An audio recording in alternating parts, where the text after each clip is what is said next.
Le vent hurlait à travers les montagnes, s'engouffrant dans les passages étroits avec un sifflement lugubre. La nuit était d'un noir d'encre, et seuls les éclairs déchiraient l'obscurité par instants, révélant les contours abrupts des roches et la silhouette sombre du château au loin. Les chevaux frémissaient sous l'effet du froid et de quelque chose d'indéfinissable. Une présence que l'on ne pouvait ni voir ni nommer, mais qui pesait sur l'air comme un présage silencieux. Le cocher, impassible, ne semblait pas affecté par cette angoisse latente. Il avançait sans hésitation, conduisant l'attelage à travers le sentier escarpé avec une maîtrise presque irréelle. Plus nous montions, plus l'obscurité s'épaississait, comme si la nuit elle-même s'alourdissait autour de nous. Un hurlement lointain, mais distinct, s'éleva soudain dans l'air glacé. Ce n'était ni le vent, ni un bruit naturel de la forêt. Cela semblait venir de toutes parts à la fois. Un appel sinistre qui fit frissonner mon sang. J'osais à peine tourner la tête, mais le cocher, lui, ne ralentit pas. Il se contenta de lever un bras, comme pour saluer une ombre invisible dans la nuit.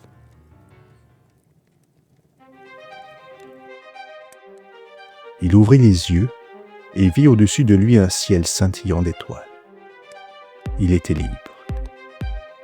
L'eau salée imprégnait ses vêtements, le vent soufflait sur sa peau glacée et pourtant une chaleur ardente embrasait son cœur. Il se redressa lentement, laissant son regard errer sur l'étendue obscure de la mer.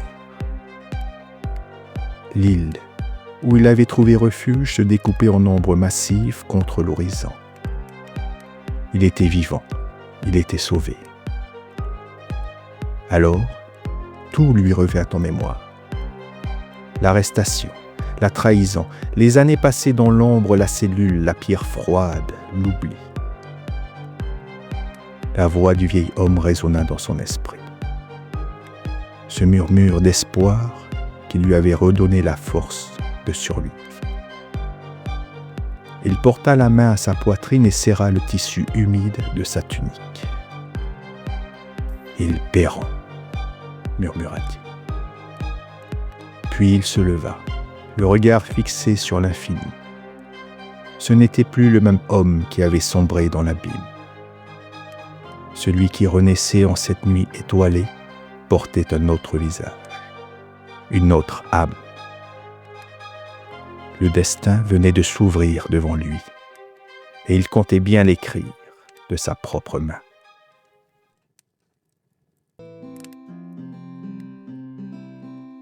Sous la pâle lueur de la lune, il aperçut un éclat d'or scintillant au loin.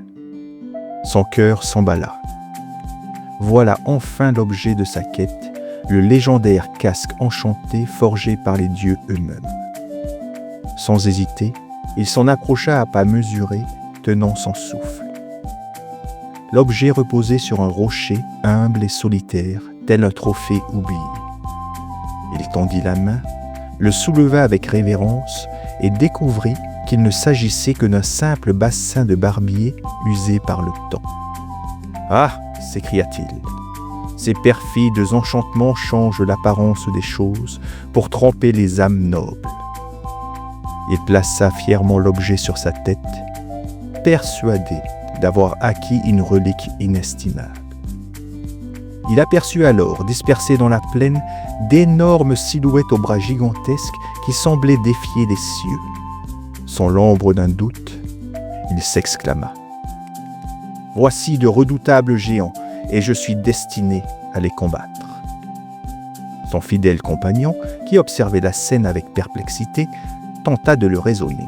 « Regardez bien, ce ne sont point des géants, mais de simples moulins à vent. » Mais il était déjà lancé, la lance en avant, porté par l'élan d'un devoir imaginaire. À peine approcha-t-il que l'un des bras du colosse, mu par le vent, le frappa de plein fouet et l'envoya rouler sur le sol, étourdi, mais convaincu que la magie était à l'œuvre.